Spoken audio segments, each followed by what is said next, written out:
It's your one-stop shop for great wrestling. WrestleCopia.com, where you'll find an armload of great wrestling podcasts. Some are weekly, some are not. All of them are great. Ray Russell brings WrestleCopia to you, including his own show, The Wrestling Memory Grenade. There's Regional Wrestling, The Wrestling Stoop with Bob Roop, The Puro Wrestling Academy, Retro Wrestling Review with Gene Jackson, Dave Dynasty's Wrestling Nostalgia, Monday Warfare, Raw vs. Nitro, the Other Shit podcast, the Captain's Corner podcast, and much, much more. Great host, great shows. I guarantee you'll learn something every time you tune in to the WrestleCopia Podcast Network. Where do you find all these shows? How about starting it this way? Just log on to WrestleCopia.com. There's nothing else like it anywhere.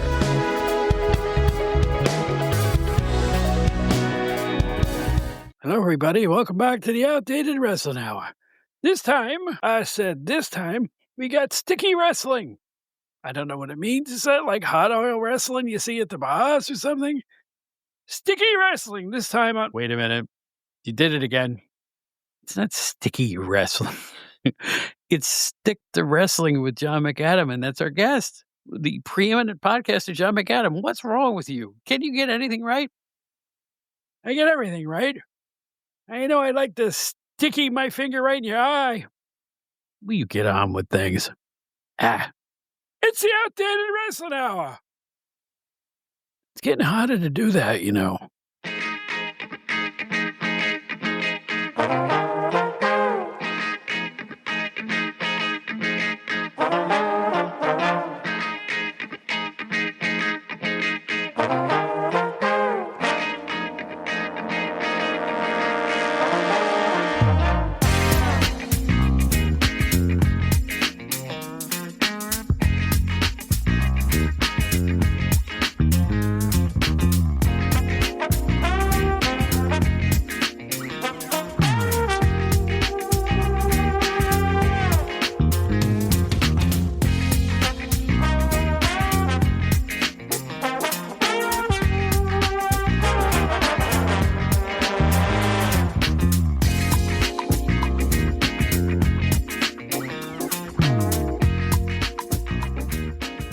Ladies and gentlemen, welcome back to the Outdated Wrestling Hour. Don't forget our motto, all new, all old.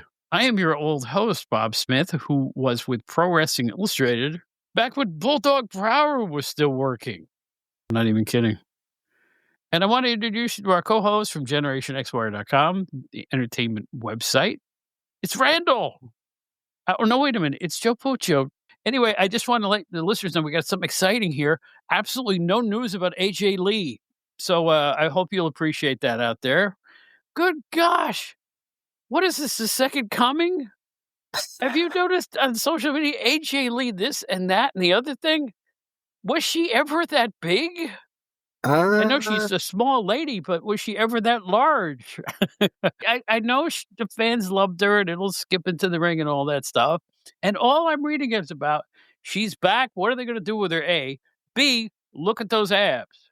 That's all I've been reading. I was always a fan of hers. I wasn't as excited as I guess the majority of fans were with her return, but I was into it. I like the return. I think there's a few reasons. I think because it's been quite a while since she's been around. So a lot of these returns, it's like a couple years, even like when Becky Lynch was gone, what was she gone? A couple years or something. So it's like, it doesn't really feel like it was that long, but I think somebody like her, it really was quite a long time. And of course she has the CM Punk connection, so I think people were kind of jonesing for that. They, when Punk came back, they were like, oh, when's AJ coming back? When's AJ coming back? So I think that plays into it.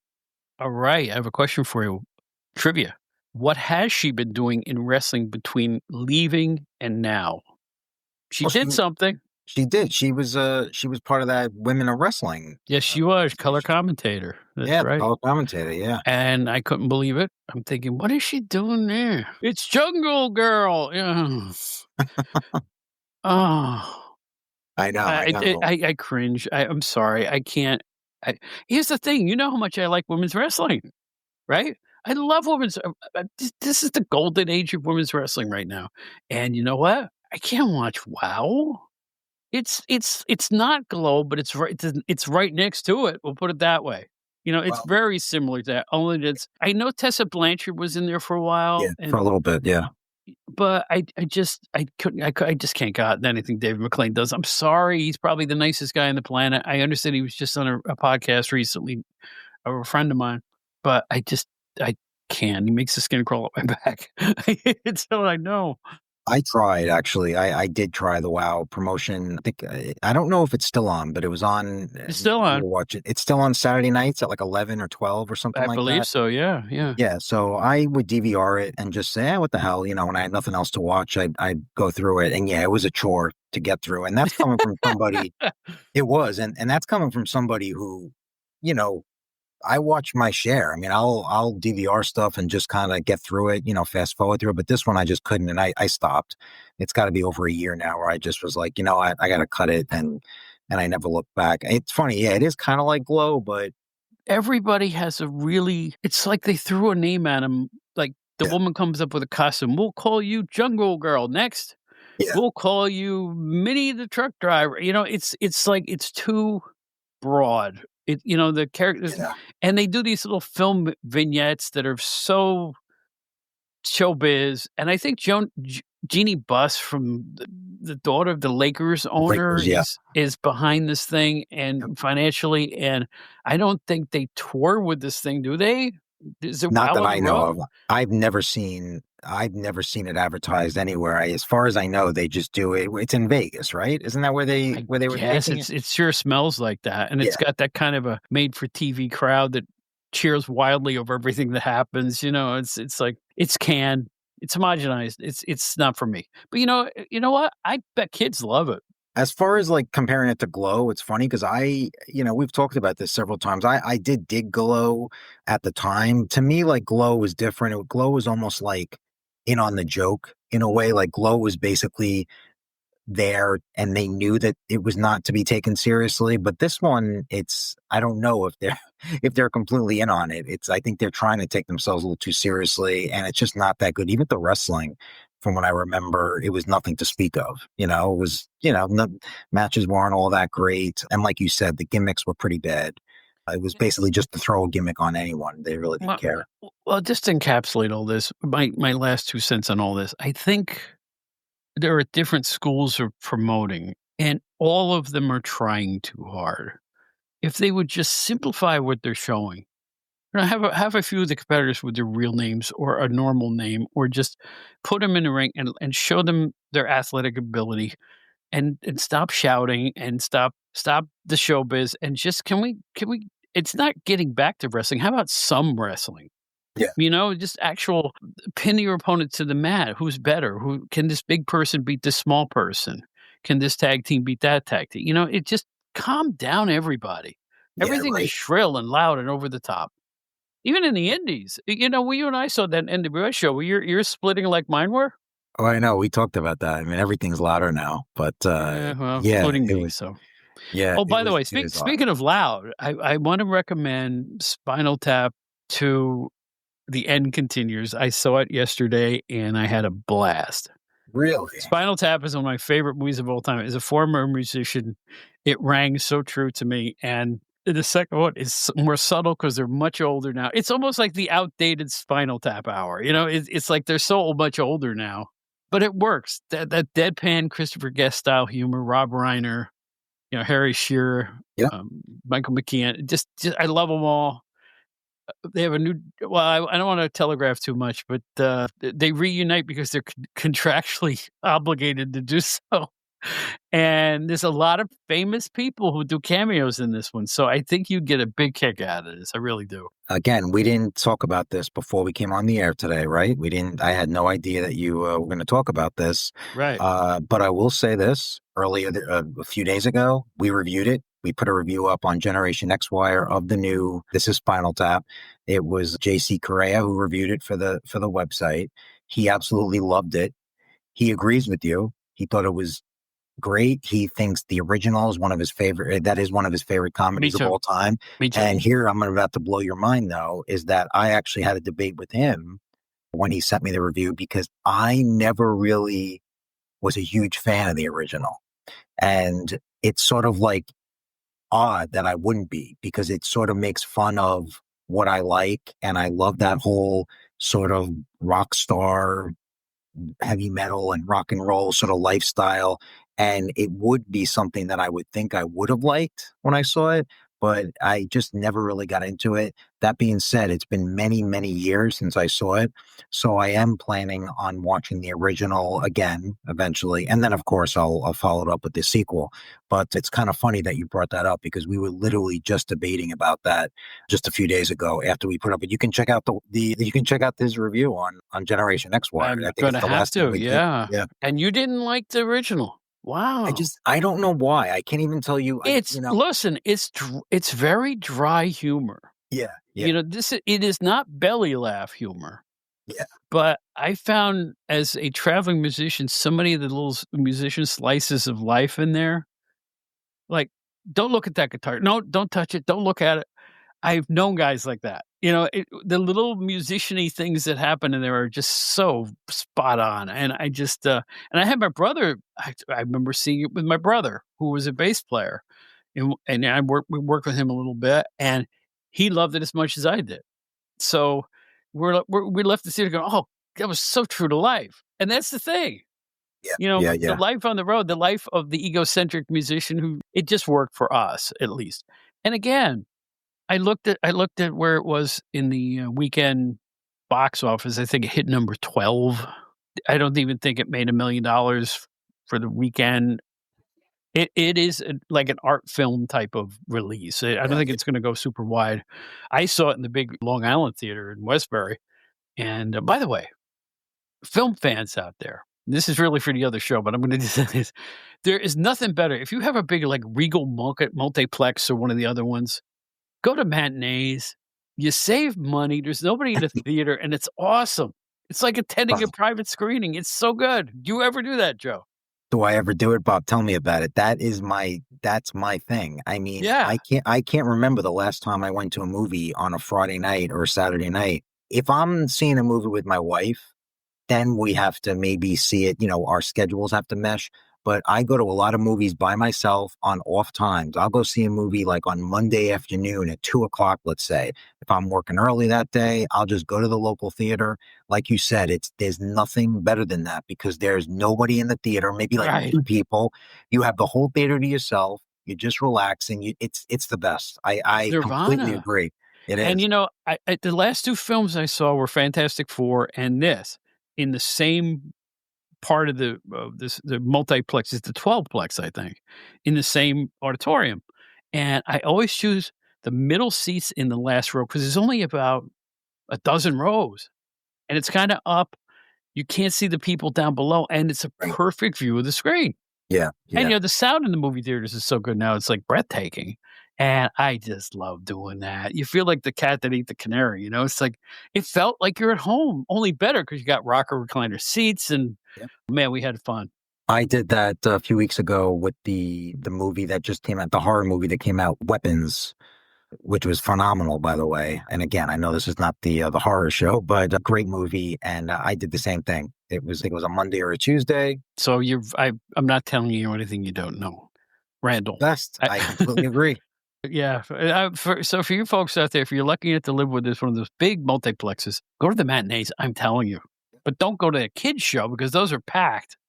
No, Like, if you no, went you're and saw right, a right, right. family film, it's the exact opposite experience. Correct, Those will be the only lines you see at 11:30 in the morning is correct, when they're correct. going to see something animated or something like that, so but anyway, speaking of seeing things, for a few minutes, I just wanna talk about stuff I saw with my own eyes at old-time wrestling shows, both independent and in big arenas.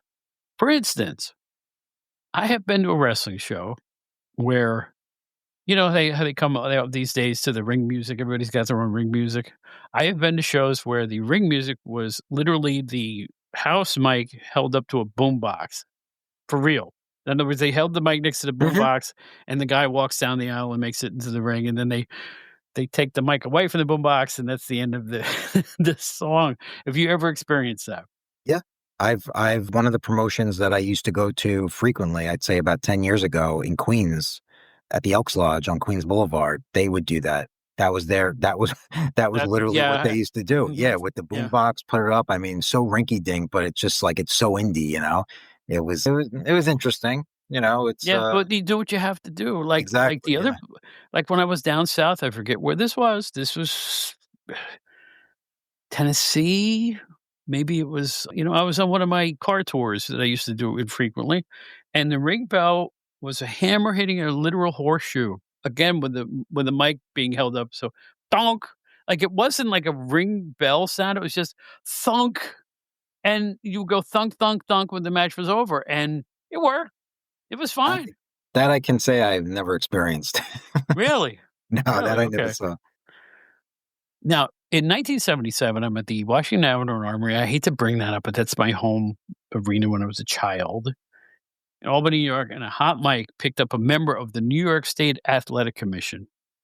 One guy throws the other guy over the top rope to the arena floor.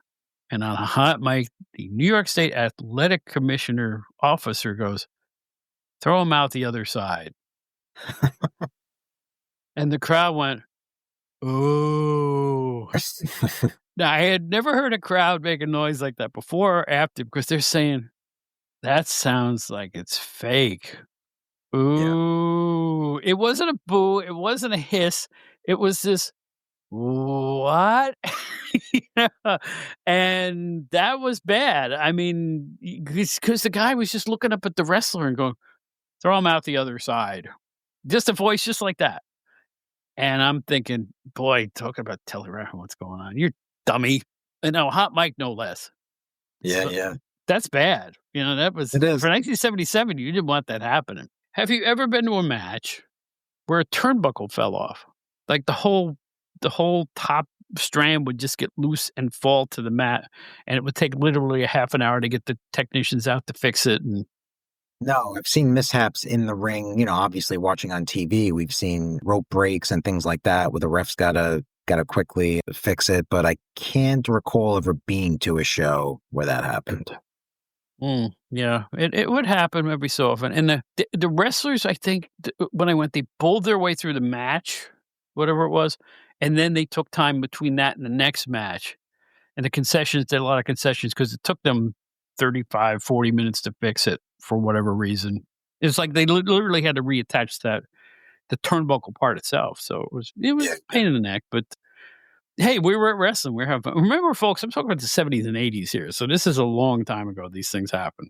I have a good one actually. This just sort of I thought of it with you bringing up this list. Have you ever been to a obviously this would have to be a low level indie type show, but have you ever been to a show where the ceiling is really, really low, where the ring Yes. is, and that basically means that the wrestlers can't do many of the moves off the ropes. So you have wrestlers going to the top rope, and I've actually experienced it a few times where the performer would get onto the top and actually look up and realize, oh crap, there's no way I can actually do what I meant to do. And they have to actually get down, which is kind of, it's kind of it doesn't look the greatest when you're there. But I always thought that was pretty funny when the place is so low, the ceiling's so low.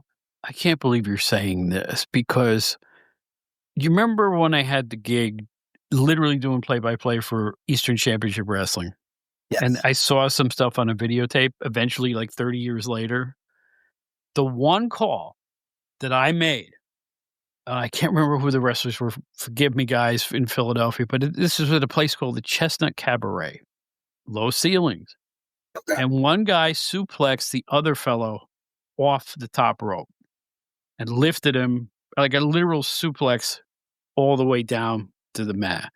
And I'm going, this was a good call. The rest of I thought I sucked. This call was good.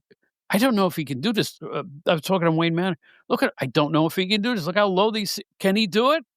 He's going to try it. And I kind of exploded. He goes, he did it because he literally was just able, you can see the guy's feet graze the top Oh, yeah, and then exactly. come Yeah. all the way down. And the crowd went ape. So my excitement matched the moment of the spot. And if I were to give that tape, like, if I really wanted to audition for another job, that would have been the moment I would have shown. There you go. Yeah. That's So I funny. know Yeah. exactly what you're talking about. And Yeah. those can be kind of exciting when the guys try to do the aerial maneuvers and they barely have enough room to do it.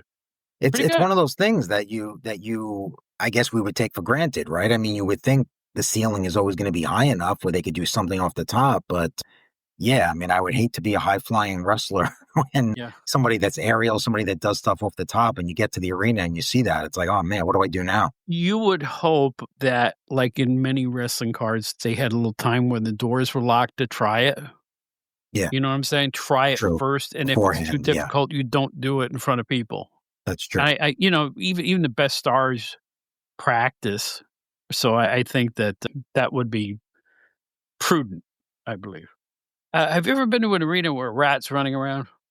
Run over your feet and you look Oh, down and no all the way. women are screaming and, "Ah, it's a rat." Yeah, I've been to Really? You have? No, I never Brooklyn, yeah, there was experienced a rat running around the, CYO or whatever it was.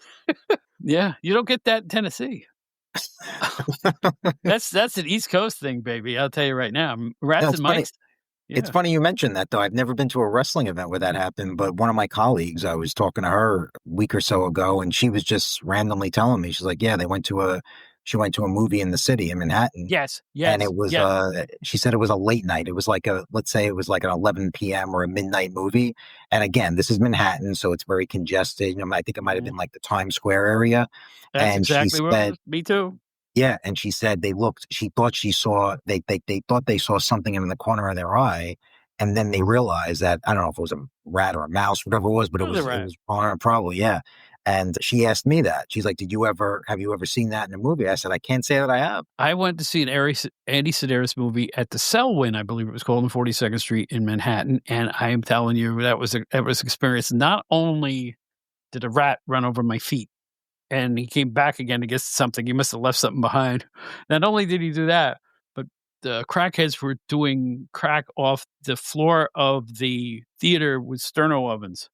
Like What? every so often I would hear woof, woof, God. this puffing noise. They were doing crack with little sterno cans on off the floor. So it was an experience, and I don't think I ever went back. I don't know why. I had such a Sounds good like a time. sounds like a real Yeah, high class establishment. yeah, the Selwyn. Okay. I saw a fan throw a full can of beer at a wrestler, hit the wrestler didn't even react. Just I forget where this was. It had to be East Coast WWF back in the day. Maybe it was an outdoor show I attended once.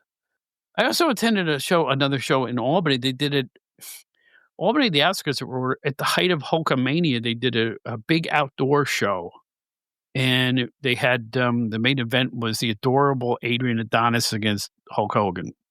And I don't think Okay. it was there. I don't think that's what, but I definitely saw a wrestler get hit with a can of beer. And it was amazing because you get hit like in the shoulder or the chest and he just kept going like nothing happened. You have to, I guess you have to just roll with the punches, Roll with the punches. That's right. or else you'll be getting into fights with fans. You don't want to do that. Well, you know what I say? You got to stick to wrestling.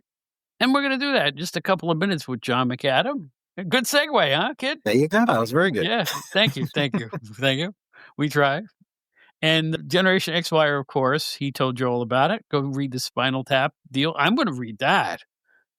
As soon as we're done recording, I'm going to that because I need to see what Mr. Correa had to say about all this. In any event, we're glad you're here. This is a pre-recorded interview I did yesterday with Mr. McAdam, and boy, does this guy, boy, a lifetime in wrestling, and we have a very, very nice conversation, and it's amazing how our thoughts jibe on a lot of stuff. Joe, when you hear this, you'll be kind of, even though his jam is the '80s, just like yours, Hmm.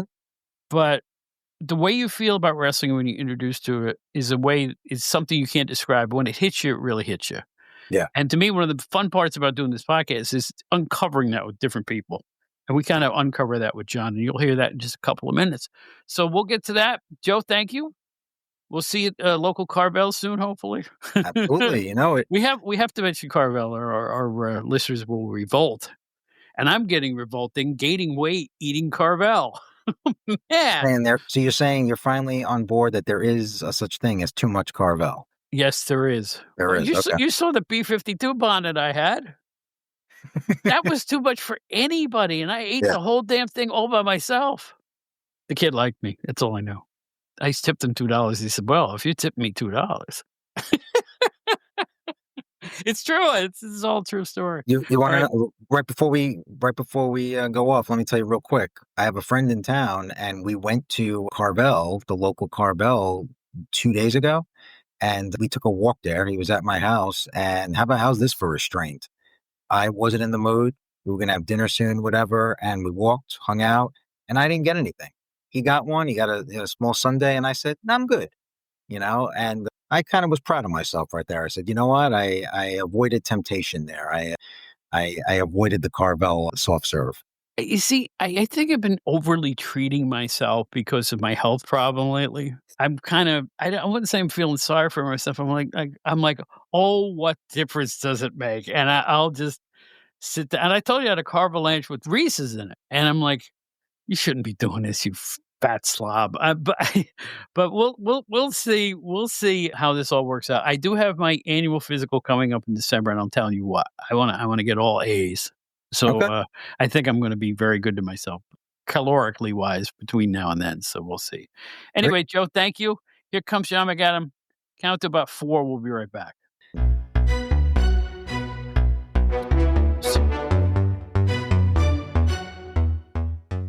I am one lucky son of a gun because all of my favorite podcasters come on my show. And, I learn from all of them. I listen to all their shows, and I have one of my favorites right here from Stick to Wrestling with John McAdam on the Arcadian Vanguard Network. We have the one and only John McAdam making his third solo appearance here. Is this the third? You've been on the show with Steve twice, and I think this is your third appearance or your second. I can't remember. I think I'm old. It is definitely the third, and it's the first time I'm flying solo without Steve. I was thinking about this earlier today, Bob. I remember the summer day in 1979, 46 years ago, when I bought. I remember the day I got on my bike. I was 14 years old, and I drove to Fox Market in Plainville, Massachusetts, and I bought the first ever Pro Wrestling Illustrated magazine, the one with Dusty Rhodes and Mil Mascaras on the Right. cover. Yeah. And like I said, I remember the day. It was a really hot day, and I had enough money in my pocket to buy a Gatorade. And here I am now being invited to speak with on this podcast, which would be about the equivalent of being on the radio back then, with Mhm. someone who worked for Pro Wrestling Illustrated. So I mean, I'm the lucky one. Well, like I always tell people, I consider myself to be the Martin Short of the London magazines because I joined in '88 Hmm. and I started PWI in '79. Hmm. So I'm 9 years late to the party, you know.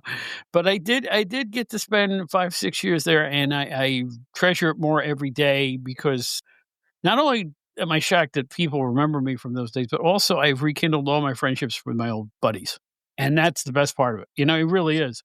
I've hung out with Craig Peters 5 or 6 times in person after not seeing him for like 30 years.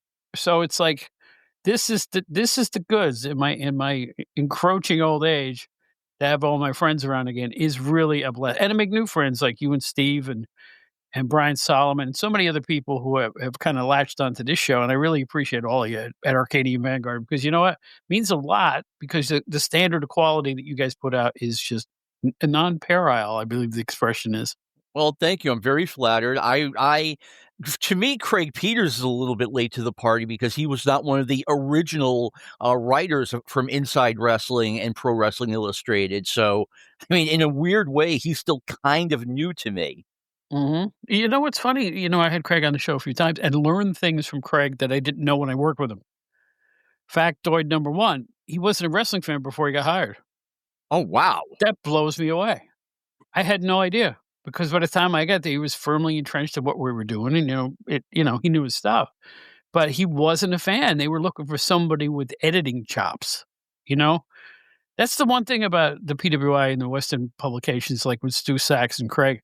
They were they insisted on grammar, syntax, and style. Oh, yeah. Whereas I think a lot of the other, and I'm not putting the other wrestling magazines down because I bought those too. I really did.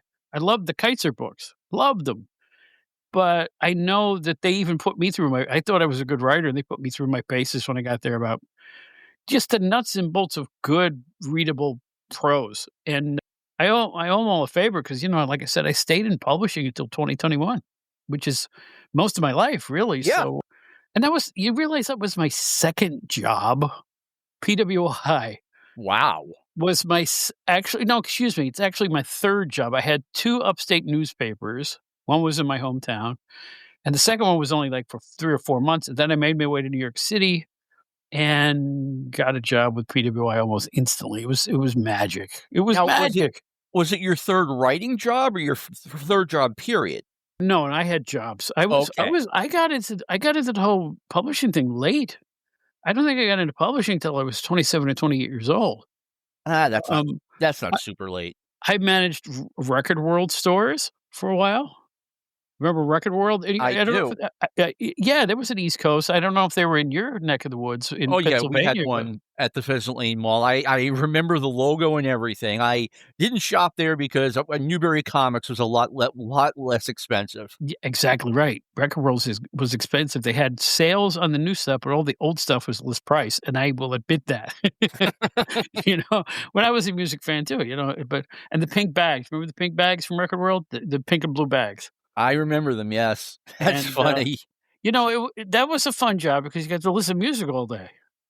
Unlike most retail jobs, it was just kinda easy going. What killed that chain, if you we're way off topic, but what killed that chain was the change over to CDs, and I Now was that out of there. surprises me. Yeah, they were just coming in when I left the company and got my first newspaper job, and they had so much old it wasn't so much they weren't acquiring the new product, they had old product and reams of it. Old albums, old tapes, stuff that nobody wanted anymore, and they couldn't get any trade for it. I think they had to liquidate. I can't give you a dollar amount, but tons of inventory, and I don't think they ever recovered from that. That's what I was told anyway, because I was out of the company by then. But I was sorry to see him go. I had a lot of friends there. Yeah, I remember the day in 1980, not the '80s, but the year after 1979, when I went into a record store and they had like a pile of they were just like in a bin of a bunch of 8-track tapes, and some of them were new-ish, and they were all on sale. And I was like, "What's going on here?" And they were like, "Oh, they're not making 8-track tapes anymore." Like, well, that's a problem. That's what I was using at the time, believe it or not. Oh, I had angry customers. Holy smokes. What am I supposed to do now? One guy asked, big guy. And I said, I'm really sorry. I said, it's not up to me. I was gonna say, it's not You your know? decision. No, no. And we were liquidating them as well at like half price or 75% off or something like that. And my first job at Record World was the tape department manager for a store up in Poughkeepsie, New York. And I ran the tape department. It was thriving. And after a year and a half, 2 years, they started to kill it off because of the advent of CDs. So, and if you remember when CDs first came out, they were what, 20 bucks, 17.95. They were ridiculous. They were like 17.99, Mhm. and the CD player I bought at a scratch and dent in 1986 for $249. I can't believe it's almost been 40 years, and Mhm. this was a screaming new technology that you're just like, "Oh my god, this is the future. Look at this." I haven't played a CD in I don't know how long. Yeah. One of my favorite moments owning a CD, I remember I used to live in Pelham, New York, and we used to have wood floors in our apartment. And I dropped the Bonnie Raitt CD right on its edge, right? Mhm. It disintegrated into dust. I've never seen anything like it. It just didn't crack. It just 1,000 pieces. 1,000 pieces. We must have dropped it just the right way, and I've never seen it before since because I know they would melt in the sun. We were told with CDs were, "Oh, they're indestructible." No, they weren't. You could scratch them up like anything else. But I dropped this thing completely on its side and boom, it just vaporized. I don't know why I consider that a great moment, but I just I don't know how many people have experienced that. I mean, the label, everything, it just gone. I mean, I do remember the increase in quality. I mean, if you had records, which is what I had in the '80s after the 8-track tapes went away, I mean, you just lived in a world of scratches and, Mhm. skips and everything like that, and with compact discs, those were gone, and like I said, I was, just blown away by how cool that was, and now I have I mean, it's unimaginable. I've got 14,000 songs on this tiny little pen drive. Right. If 16-year-old me could see that, I mean, he would have been blown away. I'm sure, yeah. I remember when we first got the CD player at the Record World store, and they gave us a demo CD that had the 1812 Overture on it. Da da da da da da. Right? Yeah, Boom. Blew our speakers. First play blew our speaker system that's because funny. it wasn't set up for something that I don't know, sonically powerful, and it just blew the entire store of speakers. We had to get them all replaced. It was really something.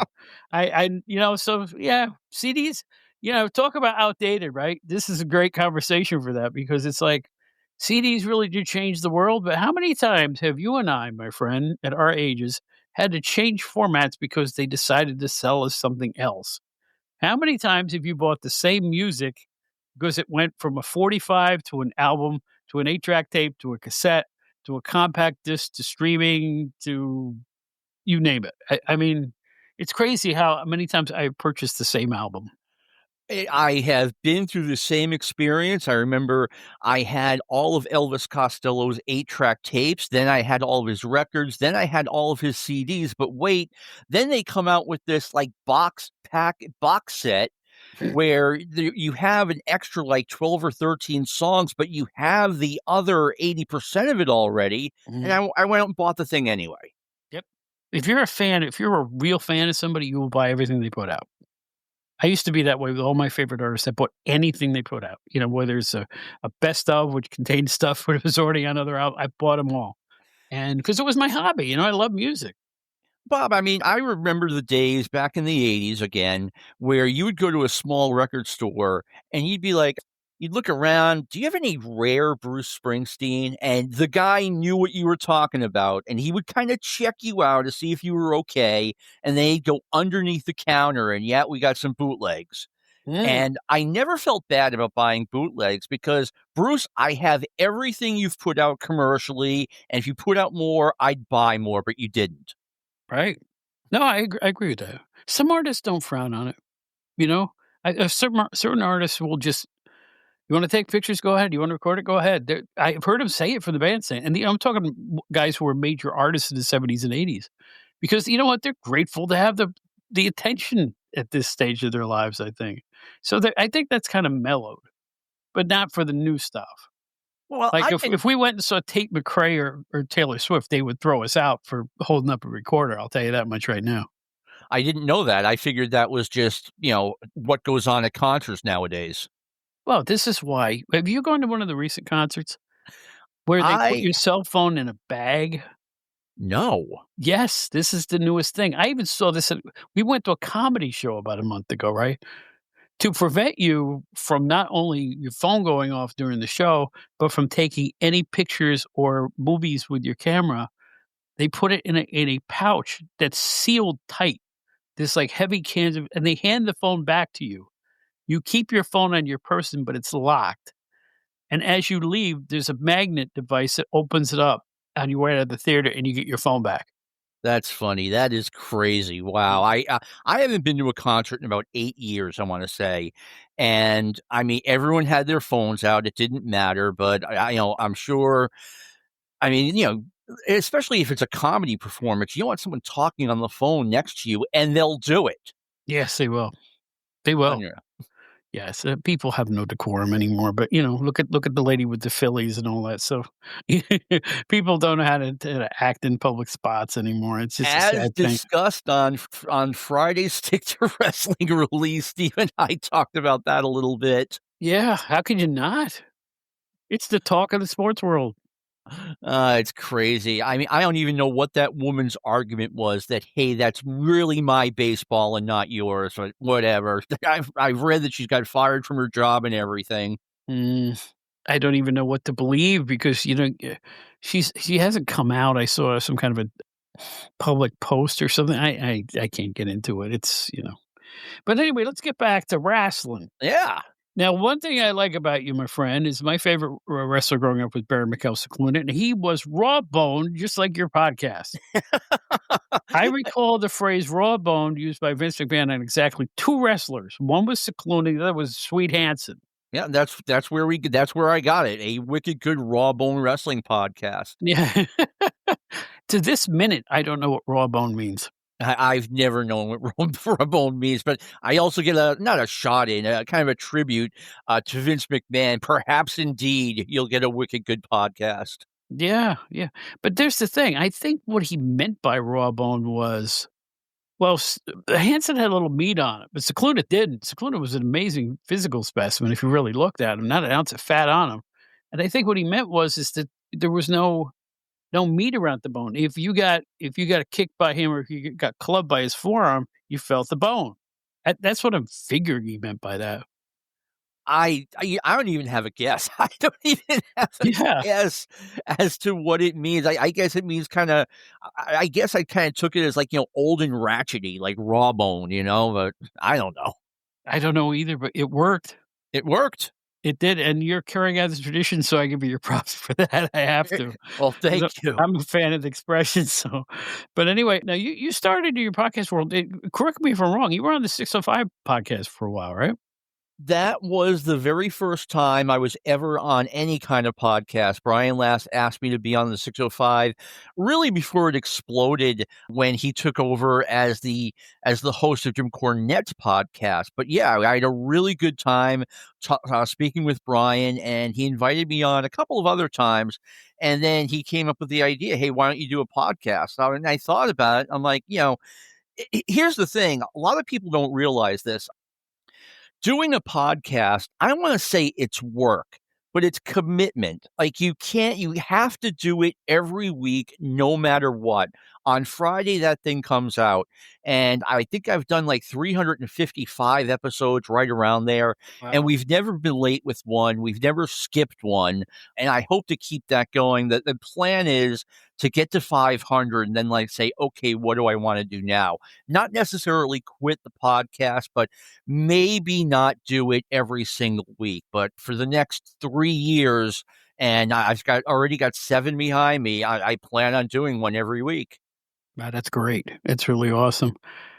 And Is it sometimes it's not what you want to do at that very moment that day, but I've got a guest, at least one guest, I've got a producer, and they expect me to be there, and I gotta be there. It's that simple. right, yeah, and, I gotta give a tip of the cat to Luke Kippelman, Oh, who I yeah. have nothing but the utmost respect for. He's the nicest guy on the planet and also very, very talented, and Very I knowledgeable. f and I found it one time I was talking to him before one of your podcasts, and I was a guest on your show, and I was talking to Lou, and we were just going over, different studios and different electronics and things like that, and, I asked him, "Lou, how does my podcast sound?" 'Cause, I have been such a stickler about the sound of this thing. And Mhm. he goes, "Oh, it sounds fine." And to me, that was a great compliment because he does such a fantastic job.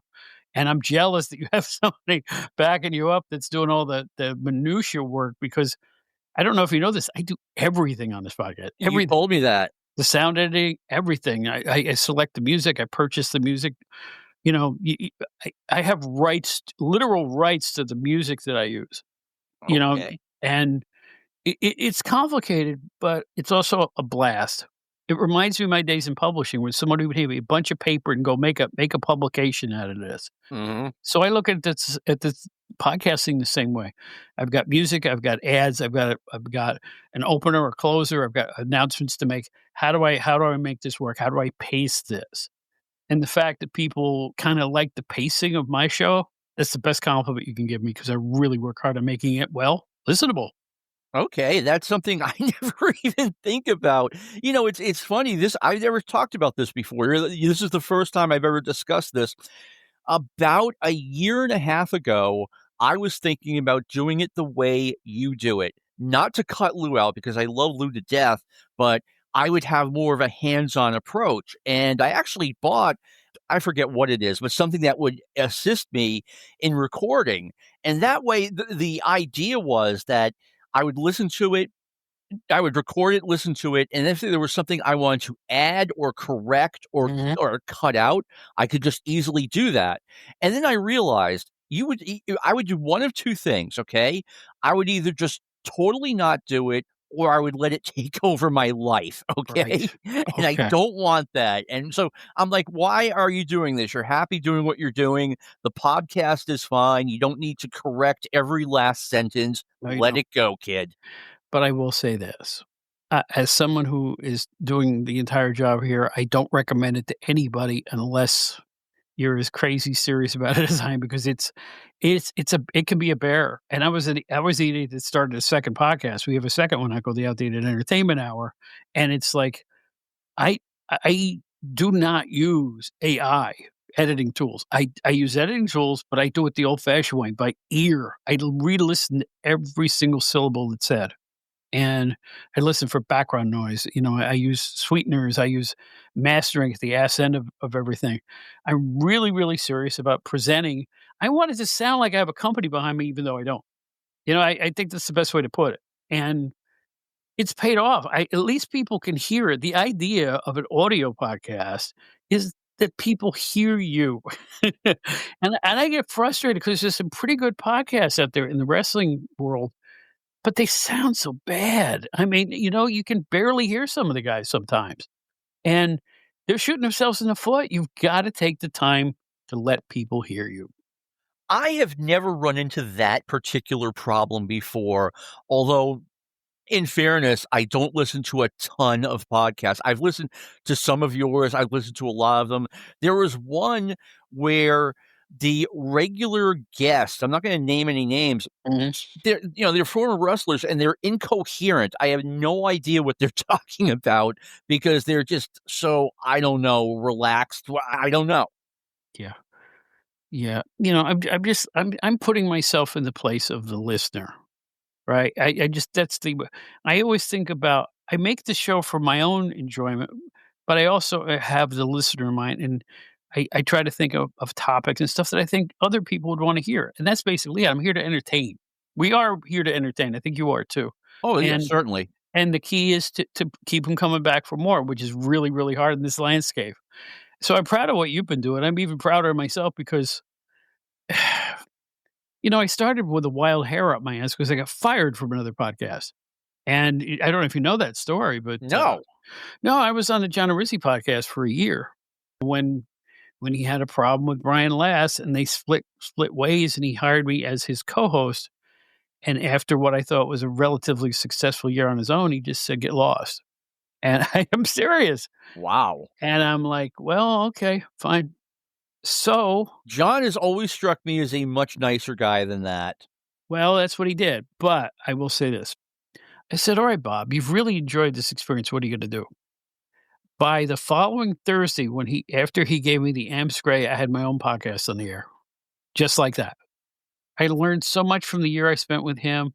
I went out and invested in some equipment, and the next thing you know, oh gosh, it's been shockingly successful here. I mean, I don't know what to say other than I can't get mad at John because he gave me my start.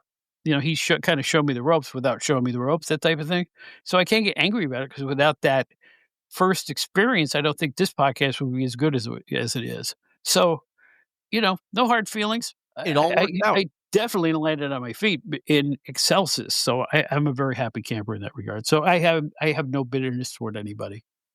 That's a good thing to hear. Steve and I were originally going to do a second podcast. We recorded, I want to say like 10 or 12 episodes. It was going to be a review of the WWF from 1984 moving forward. And we're going to call it the National Expansion.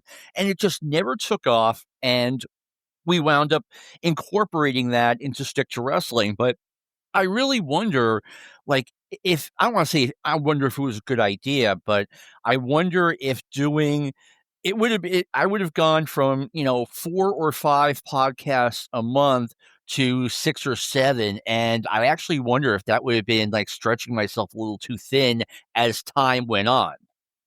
Well, at the time you and I are speaking, I still have a full-time job in a sports media company, Mhm. 40-hour week job. And I probably put another 20 to 25 hours into the podcast every week. That's And a lot. yeah, it is. So my work-life balance is all haywire, right? But I have my eyes set on retiring in late October. Oh, from the nice. day gig. Yeah, I'm very happy about that. So I'm hoping that the work-life balance will ease itself in. I may still continue to work, I'm just not gonna work at the company I'm at now. So I just it's like I gotta get that work-life balance back a little bit better because my sleep pattern get all screwed up. There you go. It's like you can't have it. I've had a little health snafu lately, and that got in the way too. So I've been rushed to get all the podcasts out on time and stuff. So, it takes a lot. If you're serious about anything, it's worth the hard work. I am just gratified. You know what I'm most gratified?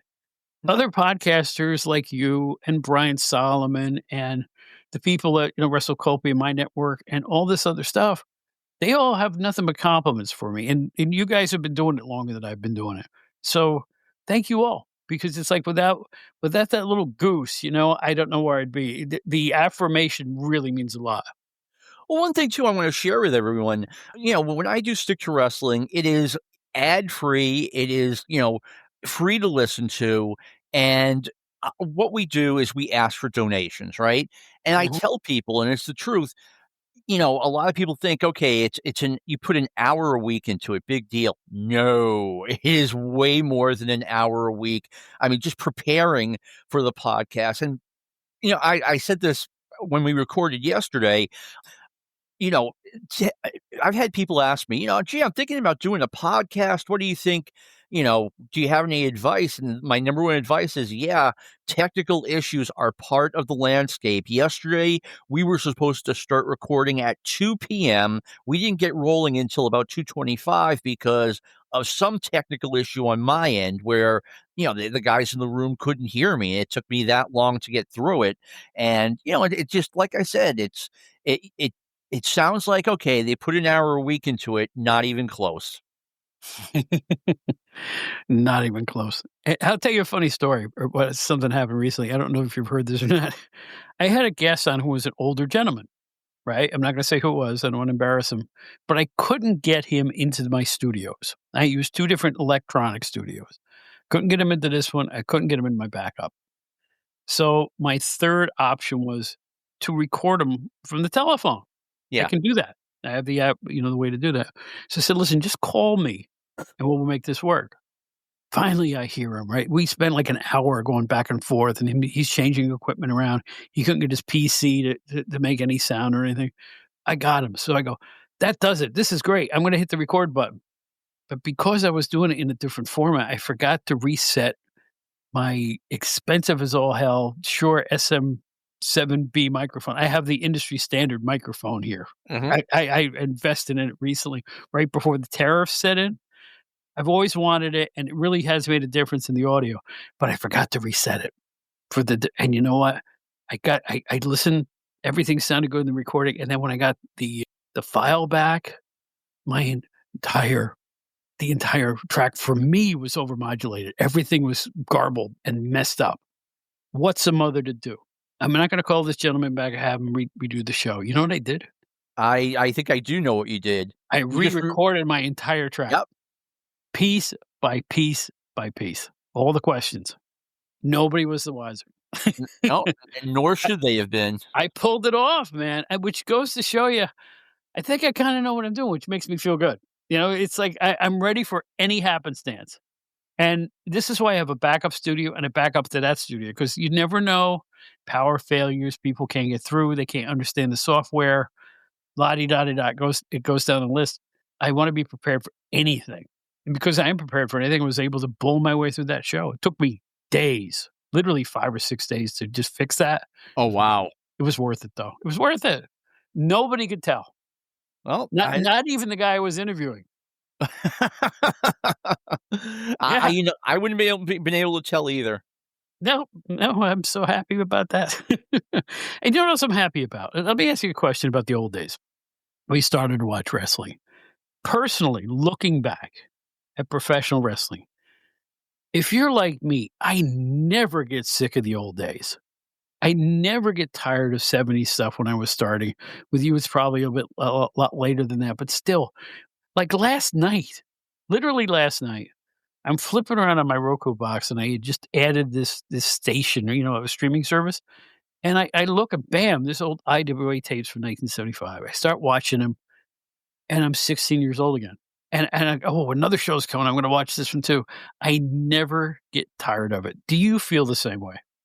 I not only feel the same way, I mean, I can go back and watch. I mean, I have about 100 hours of wrestling from the 50s and 60s, so way before my time, but I love watching it. It's, I'm not saying I watch it every day, but I enjoy watching it. I like watching the old style and marveling about how much wrestling has changed, not only from, let's say, 1965 to 2025, but 65 to 75 to 85 to 95.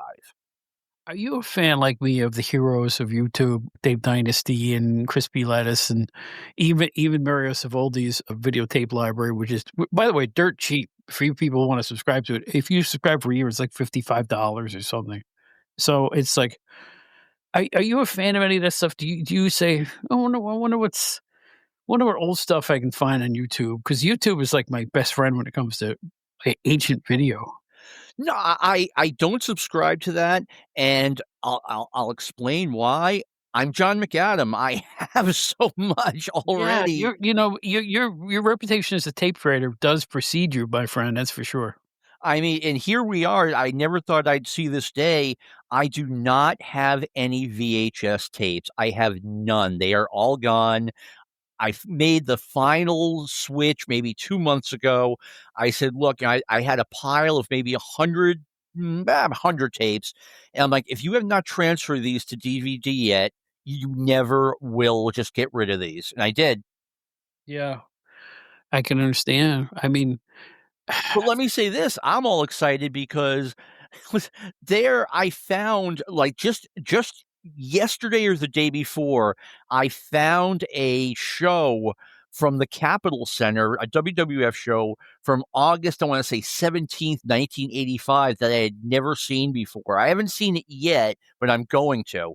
And I know it's WWF 1985, it's not gonna be any good, but I've never seen it before, so, hey, a Hulk Hogan versus Greg Valentine matches, it's on my menu.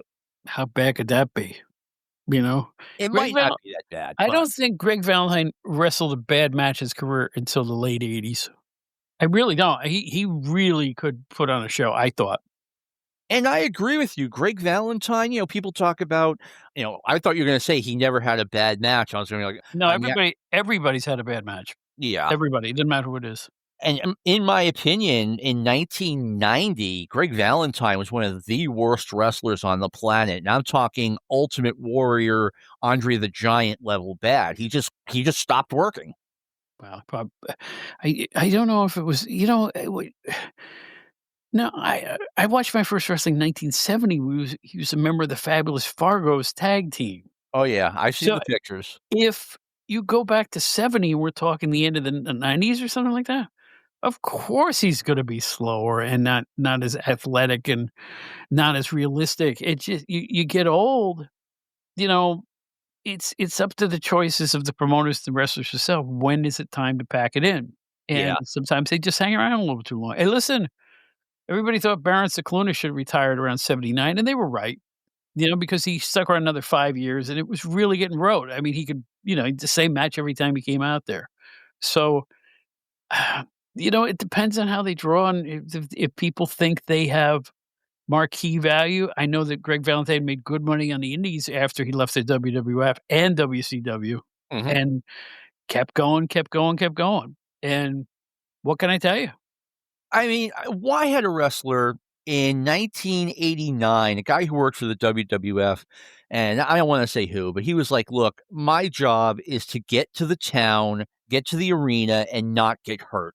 And that was just his attitude, and I understood it. I mean, the guy is wrestling 310, 320 times a year, and he doesn't have time for acrobatics. He doesn't care if I give it a 3-star match or anything like that. I can't tell you when I was with the PWI magazines how Long Island was a hotbed of indie shows back then. It really was. You had Tommy D, you had all these other promoters who would put on these independent shows, and usually the main event would be off contract veterans. Mhm. Iron Sheik versus, let's say, Greg Valentine. Just guys of that ilk were suddenly independent, and they would headline these shows. And I hate to say that 9 times out of 10, they were the worst thing on the card Oh, yeah. because they either had lost it athletically or they just didn't, like you said, didn't feel like getting hurt for whatever the payoff was. Yeah, I mean, you're wrestling in front of 1,000 people somewhere on Long Island. It's like, that's a step down for the guys, let's be honest. Well, maybe 5, 600 people. It's like the payoff can only be so much, and it is a step down, but it's almost like you're watching your favorites in slow motion. It's kinda sad when they hang on too long. It just but I would go, both as a magazine writer and even in my, pre-PWI days when I was living in the area, I would always go to the indie shows. Did you like indie shows? I was not a big indie show guy. If something came up locally and it looked interesting, I might attend it. But for the most part, no. One thing I really regret, Bob, I never went to the ECW arena. I should have made one pilgrimage there so that I could say I did it. Mhm. Yeah. I was with them before the ECW arena. I started with the Eastern Championship Wrestling, and I used to go back. One time I did a taping there once, and another time I just went back to say hello to everybody because I was out of the organization by then, and it was I'll tell you what, have you been there recently? The place is really spiffy now. I The can't believe it. ECW arena? Yeah, the 2,300, when you get inside, it's completely modern now in the seating Okay. area and the way they have a staging area. You wouldn't even know it was the same place. Right. That's good. I mean, and it's let's face it, it's been 30 years since the peak of ECW, so that's a long time. We were just talking about that on the last Stick to Wrestling that came out. Like, I can't believe it's been now over 30 years since Nitro debuted. That's crazy. Mhm, yeah. It's been a long time since everything. I mean, I remember I think I was at the very first Monday Night Raw at the Manhattan Center. Oh wow. We had and believe it or not, they were letting us in again. They let the magazine guys in again for Raw. Yeah, Things because were so WWF was on its rear end. they were really on the rear end and were looking for any kind of publicity they could get. I mean, it's So I funny. remember sitting in a upper wonderful, like, higher seat, looking straight down at the ring at all the action. I had a great time. And from that point on, we had passes, and it wasn't long before I left the company after that, so I didn't take advantage of it. It's funny looking back the way the WWF was in the 1980s. Like, they weren't working with anyone. And by the early mid 90s, they were helping out Memphis. They were helping out Smoky Mountain. And, they were letting you guys take pictures again.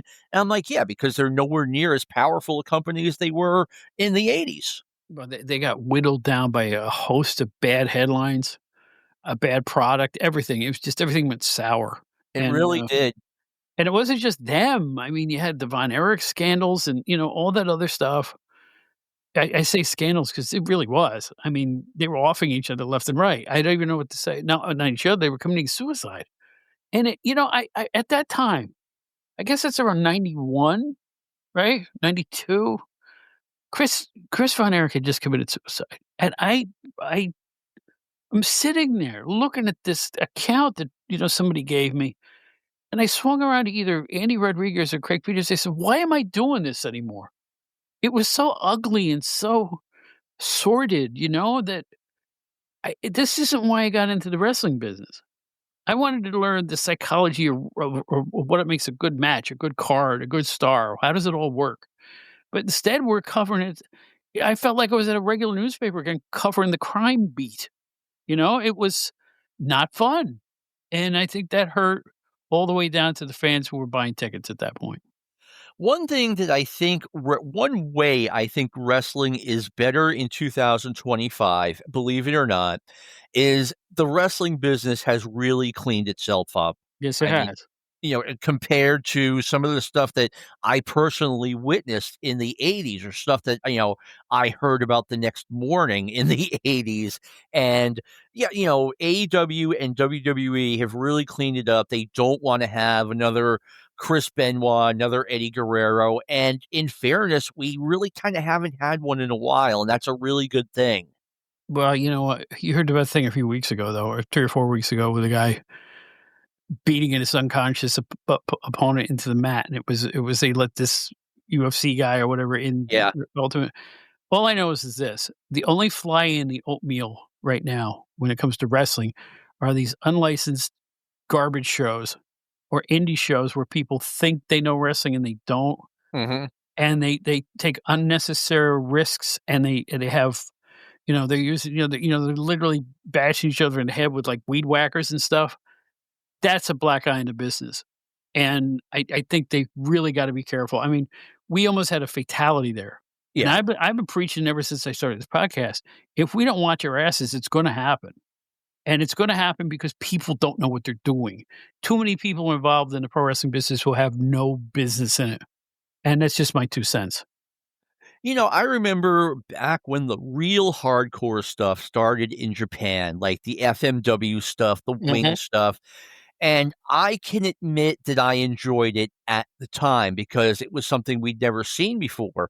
By the end of the 90s, I mean, and we're talking in the major companies too, the wrestling business was saturated in that stuff, thumbtacks, crazy bumps, all of it. Right. And it's like, once you've seen it before, it's like, okay, why are we doing this again?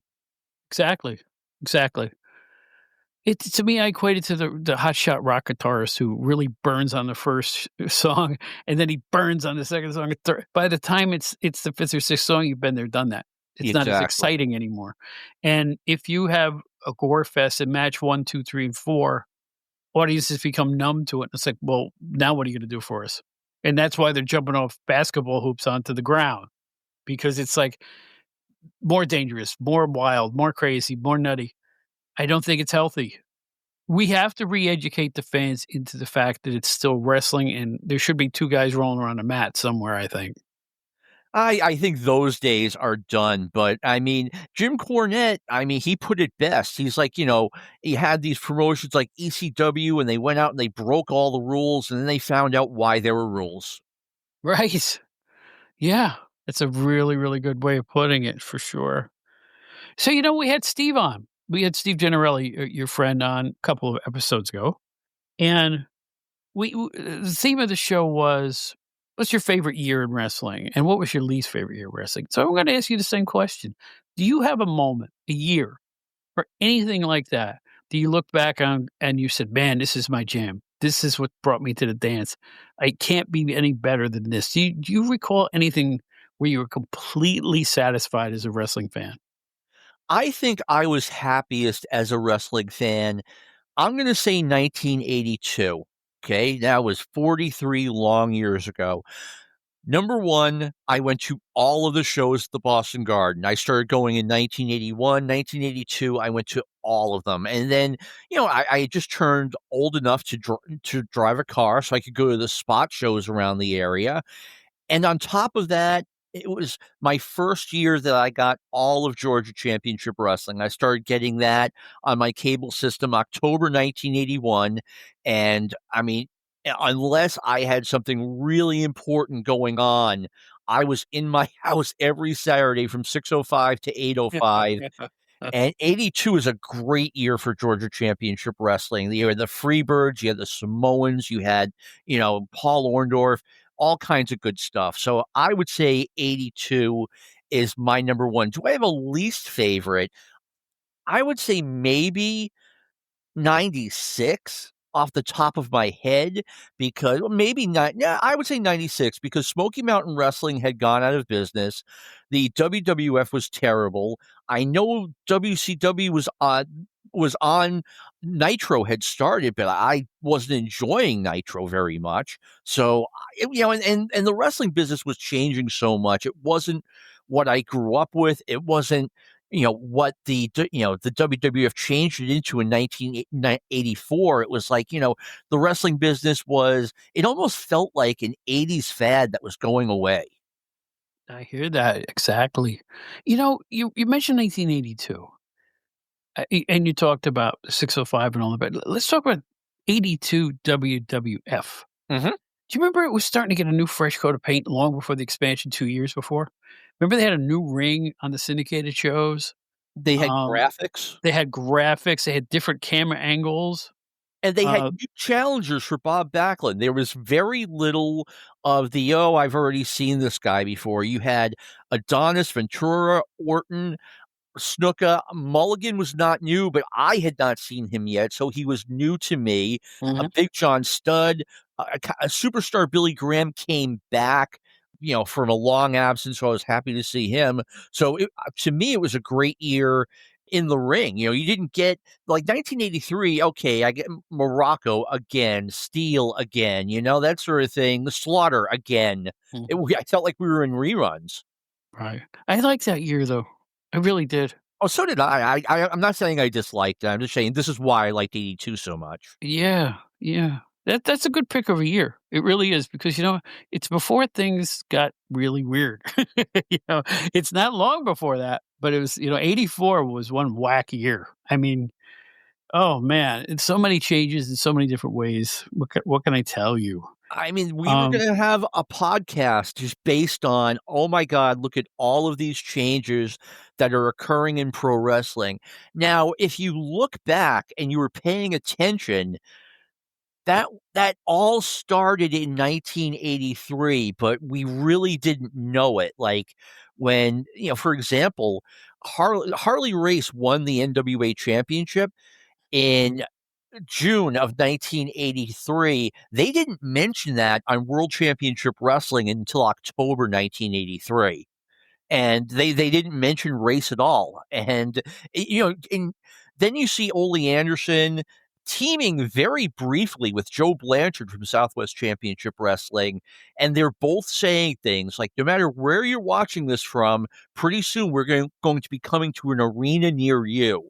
And I didn't realize that okay, this is the onset of a wrestling war. And the first real hint I got, and I didn't get it at the time, but I got it looking back. The Samoans at the very end of 1982 quit Georgia Championship Wrestling and went back to the WWF. No notice, didn't drop the titles or anything. And Ole Anderson talks about the Samoans being gone. He's like, well, wherever they went to, the wrestling must not be very good there. And that was the very first time I again, looking back, I noticed that something is not, I don't want to say something's going wrong, but something's changing. right, right. It felt different.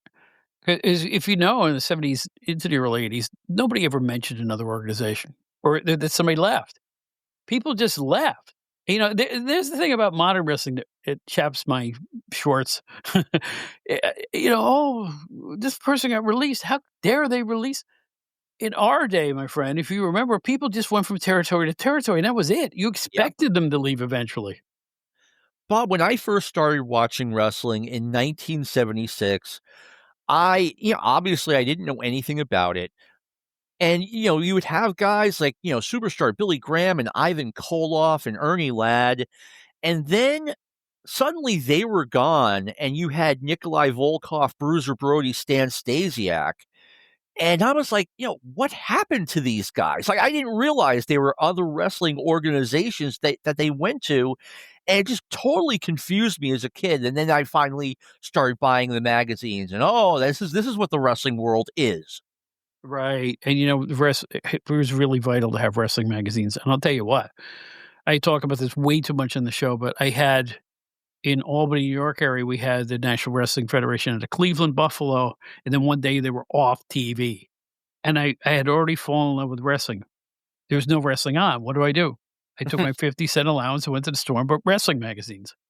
So, and I didn't keep up with what was going on in that federation, but I did learn about different wrestlers, different organizations. They were all there in the wrestling magazines, and if it wasn't for them, I can't tell you the number of times, let's say when the WWF came to the Albany area in '72 onward, I would see guys come to the organization and go, "Oh, I know who that is."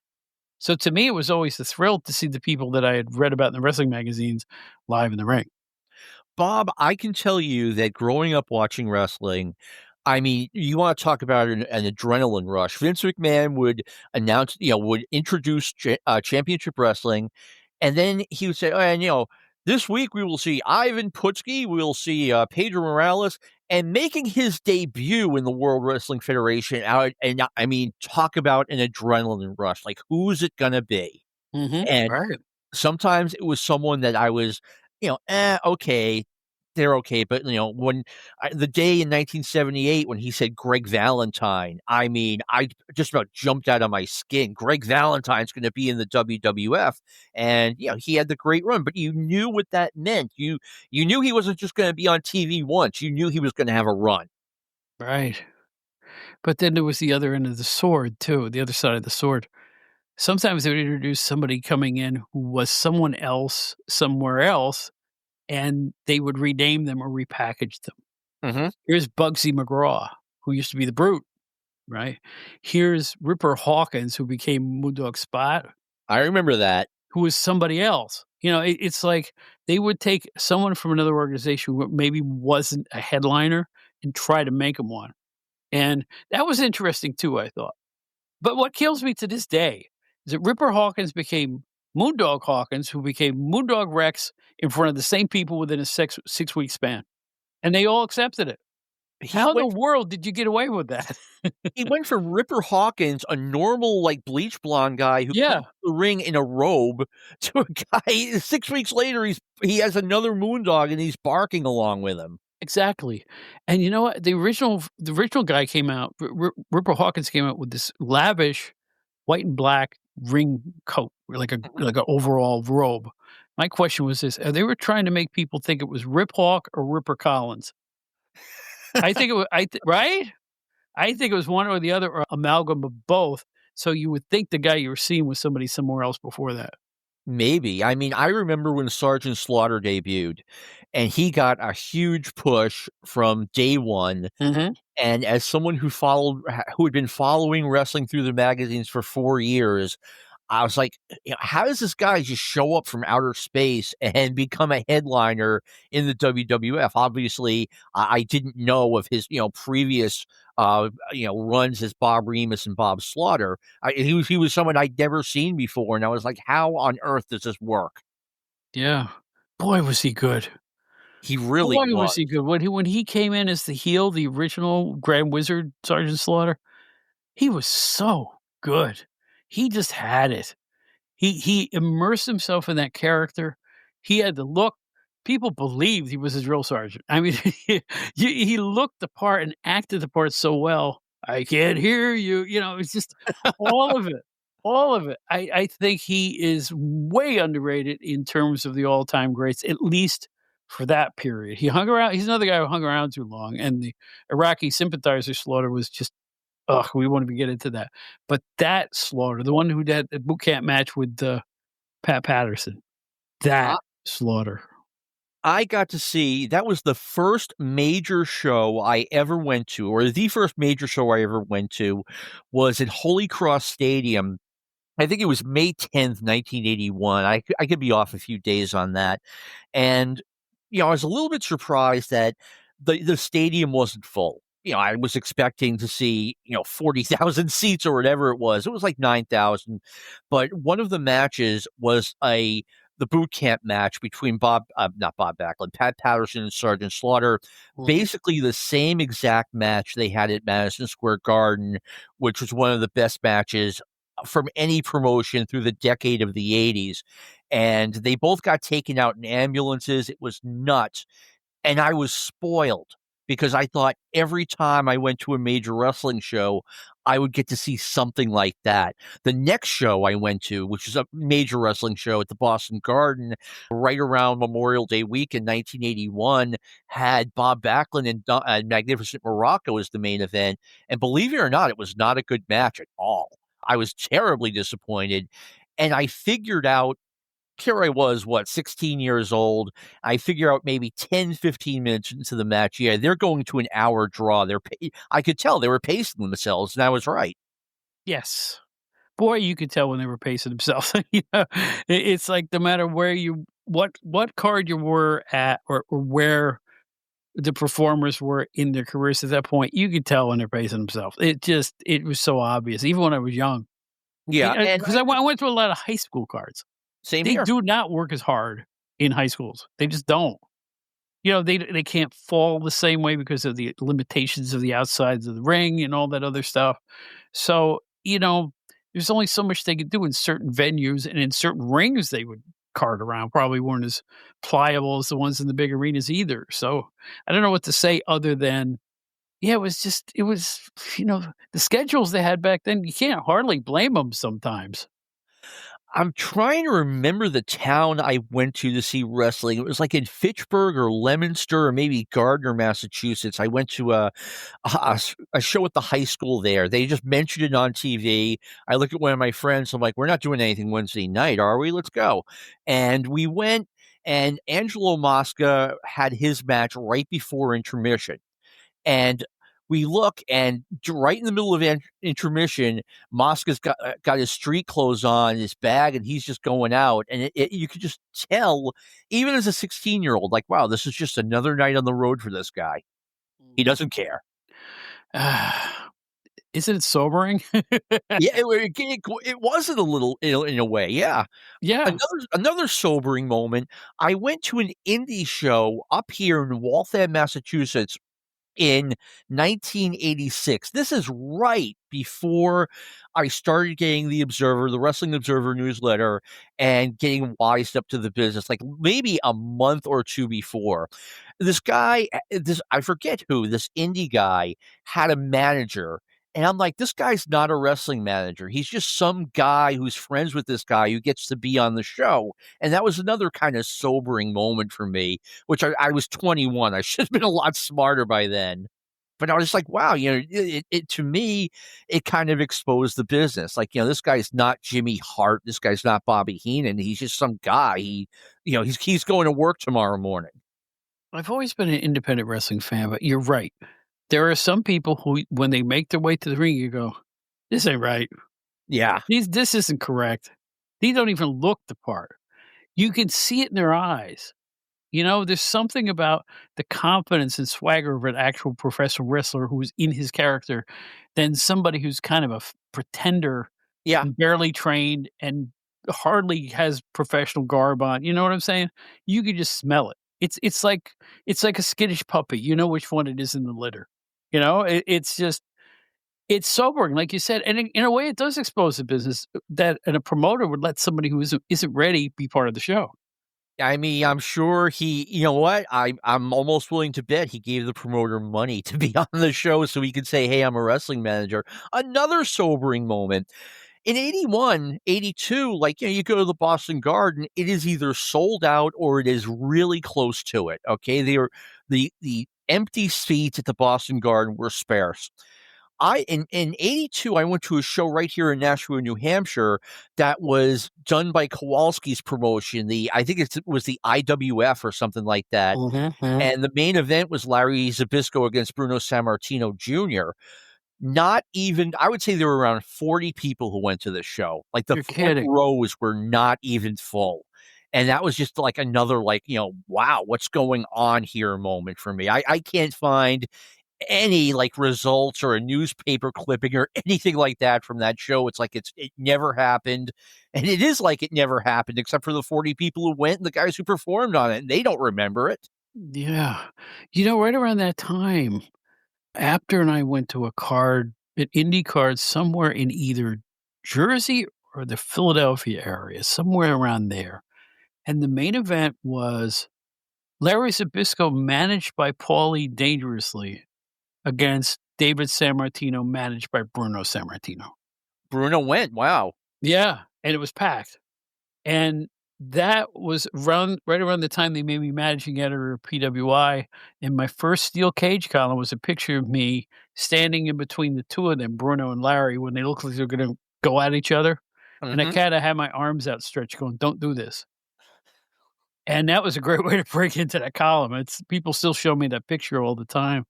But it just goes to show you, that place was packed. I don't understand how one could have been so dead for a similar match. And the one I went to was like a really big deal. Bruno was there. That's probably, yep. You probably called it right there. I mean, people will go to see Bruno no matter what. I'm lucky enough I feel like I'm lucky enough to have seen Bruno wrestle live only a couple of times, because he retired right when I started going to the matches. He wrestled in Boston. I look at Bruno's record, and it's amazing. I didn't realize this. When he lost the title to Superstar Billy Graham, his schedule got cut not just in half. I would say cut. He was wrestling at 20% of the capacity he was once wrestling at. Even when he was doing the feud in 1980 against Larry Zbyszko, he was only wrestling a couple of times a week. And by the time he retired in 1981, he was barely in the ring anymore. Yeah, I remember he retired, and they made a big deal about it around here because he had a match against George Steele at the brand new Meadowlands Yep. Arena, and that was considered. He was talking about it as his retirement match. And I don't know if that was official or if they went around the horn with it, but in the New York market, they were calling it his retirement match. I was watching wrestling on WOR at the time, and I remember when Bruno made the announcement, it was I was shocked and I was very, very sad. It was the end of an era, and Bruno did such a good job with it. He was Yes, he did. he, Oh my God, he was good putting that over, right? he was. He was I know in other sports, you see people and they're like, oh, he's okay now, but 5 years ago, he was really good. And Bruno's like, I don't want to be that guy. Yes, that's exactly what he said. So realistic, so real, so make you believe it. Bruno Sammartino, man, I'm telling you, Yeah. there'll never be another one like him. And it was so iconic that the first show in that brand spanking new arena was Bruno's last match. I always thought that always made me say, wow, that's pretty crazy. Yeah, and I think the first concert was Springsteen after that. I think Springsteen was before Was it that. before that? Yeah, Okay. I think he did a week's worth of concerts, and then they, just everything got normalized with the hockey team and the basketball team and wrestling. Yeah, I remember seeing Crosby, Stills, and Nash there the second week they were open or something like that. So I just discovered at that point it was really hard to get to to drive. Going from New York City into Jersey on a Friday night is not the easiest thing in the world. It still isn't. So I don't know what to say. With your schedule, with your real life, whatever you do in your real life time, I'm assuming, do you work? Do you have Yes, I do. a day gig? Yeah, we all do. So with your schedule, do you have any time to sit down with any of the really good wrestling books that are out these days? Oh man, I have not. What was the last wrestling book I've read? I don't even remember. I do read books. I like to read when I eat. But Me I'm too. trying to think of the last wrestling book that I read. I think it was Superstar Billy Graham's book, right after he died. Mhm. And I was thumbing through it anyway, because we did a tribute show to Superstar Billy Graham after he passed away. But I was like, you know what? I have this. I should read this. But one thing I do, I buy books and I don't read them. I have I literally about 30 books that I've purchased and have not read. And every time I see a book that I'm like, oh, I'll enjoy that book, I swear up and down, I will read this book. And sometimes I do, and sometimes I don't. It's just the way I am. Oh, I understand. Life gets in the way. It just does. I tend to read a lot of wrestling books, especially because I think there's really good books on the market now in the last 2 years. It's like a golden age of books about classic wrestling. The problem is with my frenetic schedule, I'll read a chapter, put it down. Mhm. 3 days later, I'll read another chapter, put it down, go to sleep, that type of thing. It's like the last thing I'll do at the end of a busy day. And I do read them all, but it takes me like 5 weeks to read a wrestling book. It's just the way my life is. But I just really think this is the golden age of wrestling history style books. Like Brian Solomon's got a new book coming out about Gorilla Monsoon. I'm Yes. telling you, That's the next wrestling book I will read. oh my gosh, I have had been privy to read it. He sent me a galley, and I'm buying the book, and I'm telling you what, every bit the Sheik book is, maybe better. It's really a piece of work. You'll learn stuff that you kind of thought you knew, but then you find out it's something else. Just the research is just fantabulous. Brian Solomon's a hell of a writer. That's all I got to say. And he's a hell of a guy too. He I is. He's a great guy. I remember back in '99, there were hardly any wrestling books out, period. And the thought was that, yeah, wrestling fans can't read. And Cactus Jack's book came out, and you could not get a copy of it. It sold out everywhere. And after that happened, I personally felt like there was a glut of wrestling books. Like, I'm not saying anything bad about Lita, but in 2001, why does she have to have a book released? You know, she's still a very young woman, and she's got a long way to go, and she's got a book out. It makes no sense. I don't know what to say other than somebody thought they could make some money. That's Oh all. yeah. That's As all soon this as is. as soon as Cactus Jack's book came out, it was like, oh, everyone's got to have a book out now, no matter, even if they just started in the business. I'm putting out a book. Yep. And guess who's writing a book? Are Me. you writing a book? Yeah, I'm going to write a book. Excellent. Another author convinced me that my life story with like 3 different careers and a troubled birth is a very interesting story. He'd convince me. I don't know if you know this. I had a really hard birth. I'm like lucky to be here type of guy, you Yeah. know? So I just think I'm going to put it all into words one way, and I'm going to take my time doing it. I don't have a release date or anything like that. But I think people would be interested in, learning about the wrestling career, the music career, all kinds of stuff, my birth, other factors.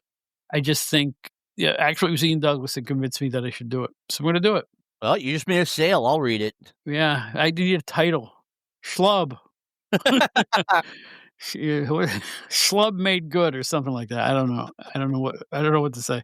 Let me ask you one more thing. We talked for an hour and it felt like 10 minutes, just like the last time you were here. Yeah. But I have one really simple question. You're a mature man now. You've seen it all. You've had a great career in wrestling. But when you look back, and you always look back on your podcast, do you have a wrestler that's your all-time favorite? Yeah, Ric Flair. Just like that. Oh, Ric Flair, it's I actually have them tiered, okay? Okay. And Ric Flair has his own tier. Ric Flair is my absolute favorite wrestler of all time. I know he's had some moments out there where it's almost like, Rick, it's not 1975 anymore. This is social media. And, it gets around when you do some of this stuff. I'm not crazy about that. But as far as being a wrestler goes, I mean, I have seen on more than one occasion, I have been to a show where Ric Flair saved the show because his performance was so good. I remember seeing a show in Worcester, September or October 1989. It was right after they had the hurricane in North Carolina, where a lot of guys, their houses were, not destroyed, but damaged. And no one's heart was really in the game on this night. It was a very bad show. And then Ric Flair and Terry Funk came out and they made it all worth it. Just the two of them by themselves had, a 4-star match. I'm like, okay, it was worth the trip to Worcester. Sounds it the same way I once drove to New Haven, Connecticut at the Coliseum there and saw when Steamboat had the strap, Flair Steamboat, in front of a half house, putting on a match that was pay-per-view quality. And I consider it to this day the best house show match I have ever seen, and nothing came close to that. Nothing came close. They were not going half speed. They were turning it on to 11. They had it Yep. dialed up to 11, and I had to give them both props because it was just. I guess you wouldn't consider New Haven to be an A town. I'm not even sure, but I'll tell you what, you would have thought so from the way they put on this performance. It was scintillating. It was just great. Now, what's funny is that in 1989, December 1989, I drove down to New Haven, and it was the only bad Ric Flair match I had ever seen. It was Ric Flair against the Great Muta. Now, everyone just said, no, that's impossible. They didn't have a bad match. I was there. Yes, they did. And someone was telling me it was like a Sunday afternoon at 4:00 show. And someone was like, yeah, they've been on the road and, they've had a couple of days off after this and they just kind of mailed it in. I'm like, okay, I just drove 2.5 hours to see this show and these guys mailed it in. I'm not happy. I wouldn't be happy either. Man, No. But you take your chances. What do you do? that's true. NWA, NWA into WCW had a tendency to put on shows that look great on paper that weren't. Mhm. I remember seeing a couple cars in Philadelphia covering them as a ringside photographer. I'm like, "There's nothing to the show." But again, it seemed like a lot of the guys were going like half speed, it's just I remember one during the dark period where we talked about, the WWF not drawing. I was in Philadelphia and the end of it drew 800 people in a hockey arena, and I'm like and the card looked like it. It felt like it. It felt like everybody knew that nobody was watching it, and they kinda went, "Yeah, we'll just get through this." So it's disappointing when you have a house show like that. Oh, totally. I mean, I put up results. On Facebook, we have a Stick to Wrestling group, and I will occasionally put up results of a show. And I put up the results from a show, I want to say August 1991 at the Philadelphia Civic Center. And it was a really interesting looking card because you had guys who were the top stars in 1991. You had Lex Luger, Barry Windham, you know, Sting, and you had guys who were about to become big stars, Ron Simmons, Scott Hall, Kevin Nash. And then you had guys who had seen their best days, but you'd think they still have something left in the tank, Dick Murdoch, Dick Slater. And I'm like, you know what? I bet this show stunk. And someone who was there was like, yeah, I was there. It stunk. Yeah, something. It's something. You just read that list of names, you go, "Oh, this is gonna be great." And then you watch the show and you go, "Eh." Yeah. I used to see some WWF cards at the Mid-Hudson Civic Center in Poughkeepsie, which was about 2 counties away from where I was living at the time. And they used to before they did TV tapings, it was just a regular stop as a B-town. And I saw some kinda haphazard cards from them too. It had all the stars you'd wanna see going at half speed. I don't know what to say to you, you know? In fact, when the best match on the card was an opener between Rene Goulet and Pretty Boy Larry Sharp, you knew there was a problem. And I remember also on the card was a Hulk Hogan handicap match. He took on 2 it was heel Hogan, early Yeah. Hogan. He took on just a couple of jobbers and took him 3 minutes to dispatch them, and that was the end of that, so and I can't even remember who the main event was. I saw a match at the Boston Garden. Oh, this is great. I hope you love this. It was Pedro Morales and Jimmy Snuka. And number one, the old Boston Garden, when it was hot out, you better believe it was an oven in the Boston Garden and no air conditioning. And it was one of those nights that was just unbelievably hot. And a fight broke out in the crowd, a really big fight. And Morales had Snuka in a chin lock, and you could tell they were both watching the fight. That cracked me up, and it wasn't a very good match anyway, but just the fact that they stopped in the middle of the match to watch a fight in the crowd just made me laugh. That doesn't even sound like a good matchup at that point in Morales' career.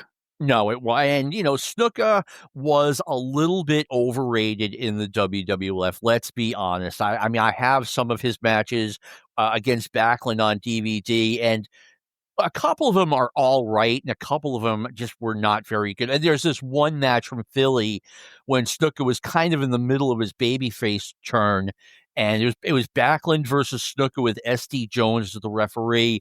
And my God, was this match awful? Ugh, Really? Really? yeah, Well, here's what's odd about wrestling. A spot is not a match, right? Him yes, getting on the top rope is not an entire match, it's a spot. So people conflate his greatness with the fact that he could put on kind of a dog of a match sometimes, and sometimes I saw him in an arena show where he did the superfly leap from the middle rope, not the top rope, the middle rope. And we were all disappointed. "Oh, he's supposed to go to the top." Right? And I don't know what to say other than, you never know what you're gonna see with these things. I saw Snuka at a spot show once again in like Fitchburg or something like that, summer of '83, and it was Snuka against one of the Samoans. Okay. And we were all thinking he's going to do the Superfly Splash, and he finishes off, I think it was Alpha, with a headbutt. And we're like, where's the Superfly Splash? It's like, and we didn't realize at the time that he couldn't do it every night. If he did, he would break down. So he kind of saved that for the major arenas and TV, which made sense. I realize now that it made sense, but I was very disappointed in 1983. You know, h how I can't tell you the number of times as a youth, like high school age, I dragged my friends along, and we all wanted to see Crusher Blackwell do a drop kick. This is the late '70s in the WWF. Yep, He had been introduced, I forget who his manager was at the time, might have been Blassie, it was but blast. he could do drop kicks, fantastic. 400, 380-pound guy doing drop kicks. So I gotta see him do a drop kick for life. So he's coming to Albany. So we all jumped in the Volkswagen Beetle. We went to Albany, and he didn't even come close to doing it. He didn't even try. He won the match. I remember he beat SD Jones by kind of falling on him from the second rope. Like it wasn't even a splash. He kind of just fell on him. Poof. This is And the that was your finish.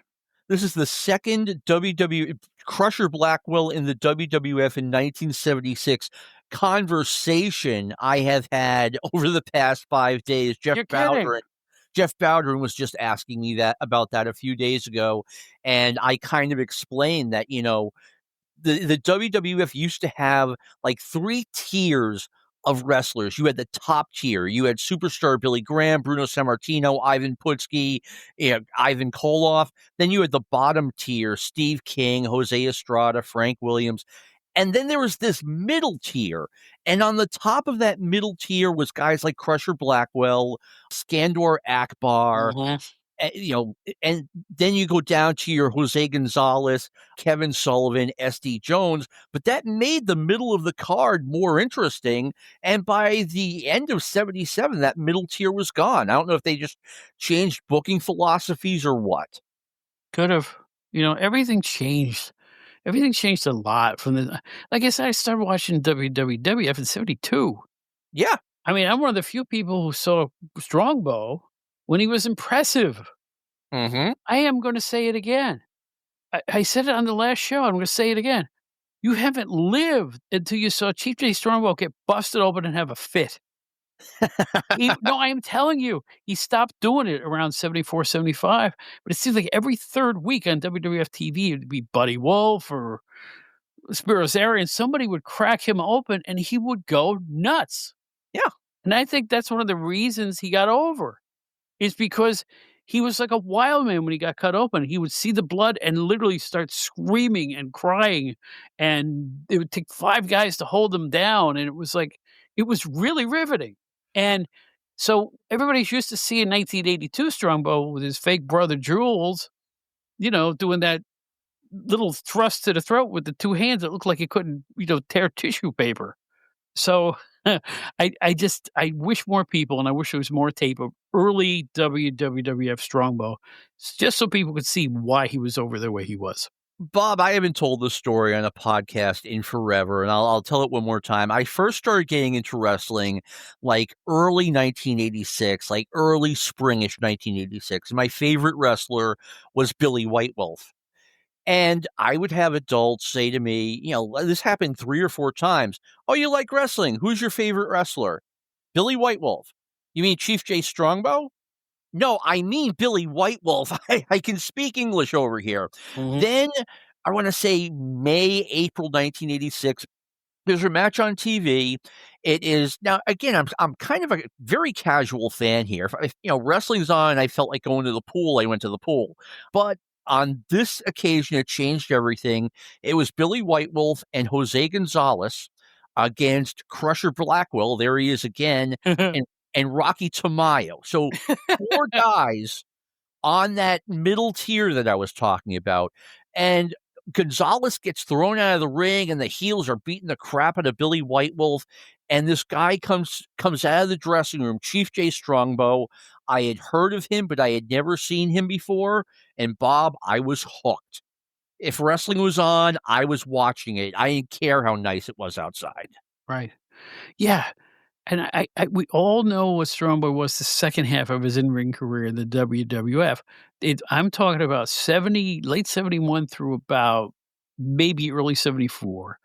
He was so over. I mean, and it was a different guy. He Mhm. just because he was working harder. In fact, I'll give you proof of that. Find the match where he lost to Waldo von Erich at the Garden by a countout. Like he threw him over the top rope. I've seen that. The thing lasts 8 seconds. The spot of him going over the rope is the most athletic thing you ever see him do. because people weren't used to him doing anything athletic. And I'm telling you, he was working back then. He was really making an effort, not like the second half Strongbow, who was, I think, kind of resting on his athletic laurels a little bit and always had a tag team partner.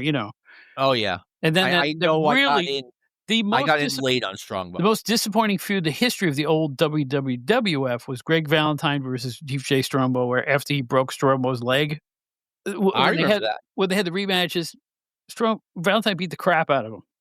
And, there's a rematch at the Garden I was at, and Strongbow lost by countout. He just kinda gave up and sagged to the arena floor after he'd been in a full Nelson over the rope. Everybody booed Strongbow walking out of there. He said, "That's all you're gonna do?" So, I don't know what to say other than, uh, early Strongbow, I wish there was more tape. I really do, just to prove to people why he got over in the first place. Oh, I think I think people who listen to old timers like us realize that, he was a much bigger deal, early in the 70s I mean, you mentioned when he came back in 82. I mean, God, was he washed up. Oh, But yeah. even in 76, when he came back, he wasn't what he was in 74, Oh, 75. no, he wasn't, and I'll never forget.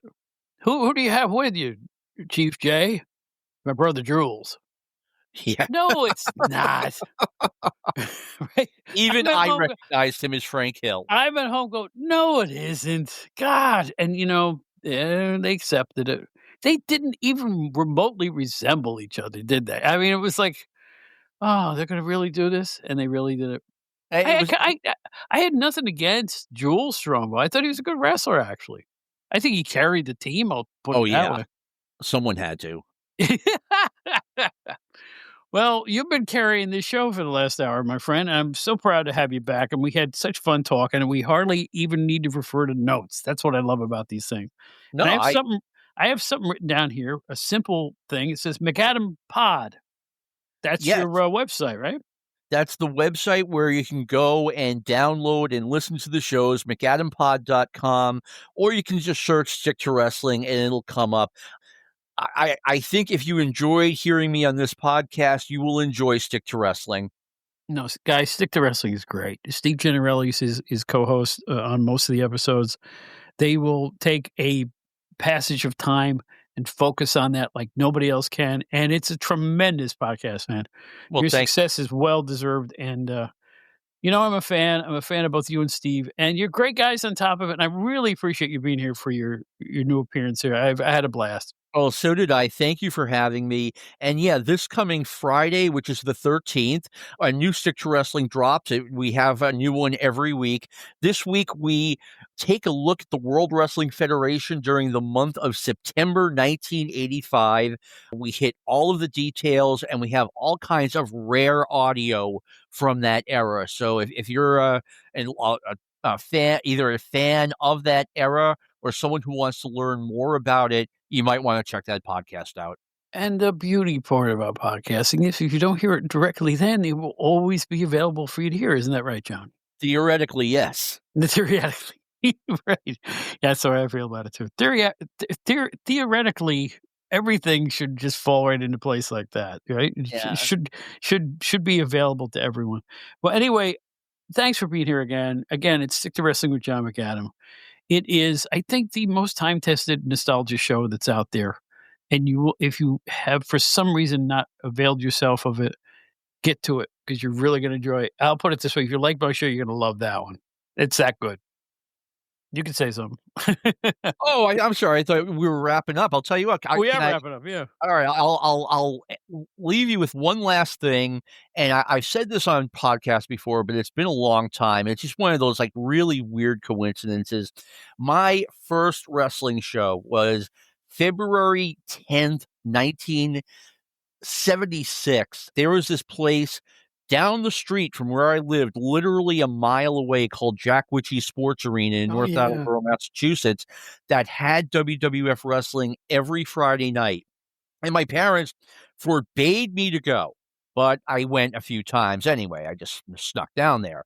And on this occasion, they were away in New York, and a family friend just said, "Okay, don't say anything, but I'll take you." And we went, and the main event, which was Chief Jay Strongbow and Billy White Wolf against the Executioners, which was kind of my dream match. On the undercard, and this is, one of those weird things, Bruiser Brody against Jose Gonzalez. Oh my. Yeah.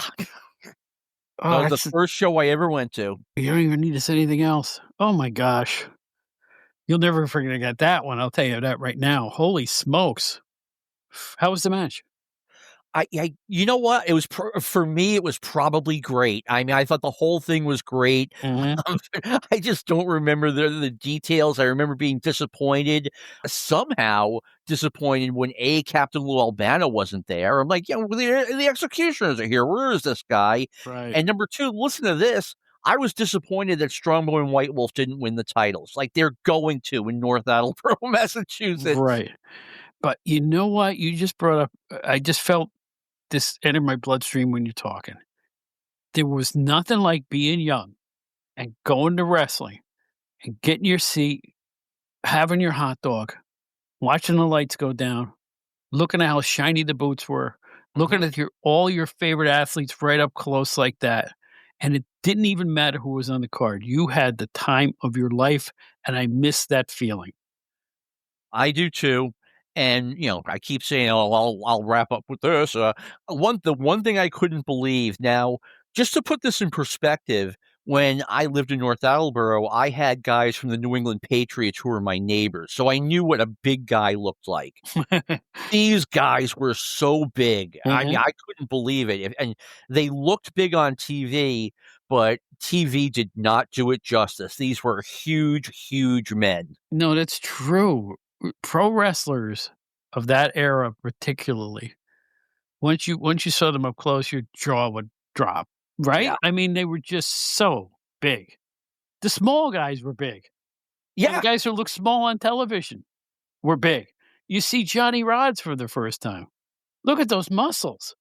It's like when you saw them for real, you got the full scope of what made them the athletes that they really were. And there was never a feeling like that, and I never had a bad time in my hometown seeing pro wrestling. That's all I have to say about it. It's just it's what I've been trying to impart through the show is the idea of this podcast essentially is just to give gratitude to the stuff that we really enjoyed when we were younger, and I'm sure you feel the same way. Oh, same. That's exactly how I feel. I mean, I'm just trying to, for guys who are our age, you kind of get to relive it, or you have people who are younger who want to learn more about it, and I'm happy to help with that. And you do a spectacular job doing that. You really do. Thank you, sir. It is Stick to Wrestling with John McAdam every week on the Arcadian Vanguard Podcast Network. John, thank you, my friend. Thank you for having me on.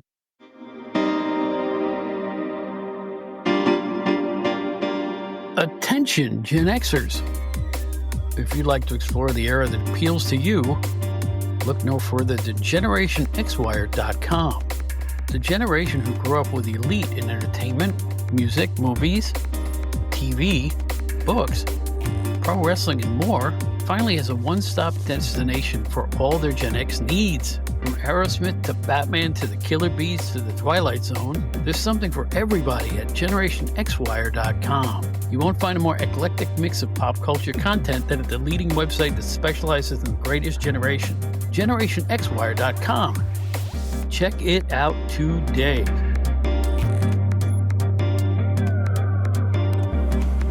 Well, there you are. Another Outdated Wrestling Hour is in the books. I want to thank Joe Puccio once again for hanging out with us, and also John McAdam from Stick to Wrestling. Always a pleasure, a stone cold gas. I've been getting a lot of questions about my health and stuff like that. I feel pretty good. I think things are looking up. Part of my health problem has been vanquished, and now it's on to the hard part. And I'm hoping everything's going to be well. I'll let you all know it's probably going to be October if anything happens in terms of surgery and stuff like that. But we shall see. Again, I'm keeping it close to the vest. I don't want this to be an old poor Bob bit. Save your good thoughts and prayers for those who really need them. I'm a lucky human being, okay? Seriously. So I thank you for your concern, but I want to tell you that I'm a little under the weather, only so that if there's gaps in the show schedule or if there's things we need to do here, maybe even throw a rerun on, that's going to be why. It's okay. So I just want everybody to know that we're going to be around, and we're going to start our our 4th year next year. If we make it to January, we year number 4. That's really cool. I'm shocked that things have gone so well. So anyway, Outdated Wrestling Hour .buzzsprout.com. All of our stuff is there. Listen to the show there as well. We also have our Outdated Wrestling Hour fan club, where for a nominal fee, you can help perpetuate the meanderings of this oddball podcast, as well as the Outdated Entertainment Hour. And both the Outdated Entertainment Hour and the Outdated Wrestling Hour are productions of Bob Smith Podcasts. We are affiliated with the WrestleCopia Podcast Network. Hear all those great shows at WrestleCopia.com. Write to us, outdatedwrestling@gmail.com. Find me on Facebook. I'm the only Bob Smith that sings with BB King, and I'm available as outdated_Bob on virtually every other social media app I can think of. All of them that I can think of. So if you'd like to get a hold of me or read my insipid meanderings, you'll find them there. I am cutting way back on my social media. I'm way back on it, okay? So I will be a lot less frequent, even on Facebook, but I will be there to let you know what's going on with the show and everything else. So there you go. So until next week, my name is Bob Smith. You might remember me from my old days at Pro Wrestling Illustrated and all the other magazines.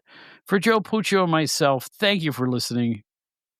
Thank you, John McAdam. You're one of a kind. And thank all of you.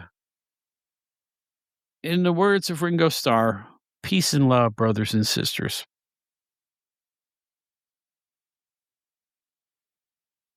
Please. Peace and love.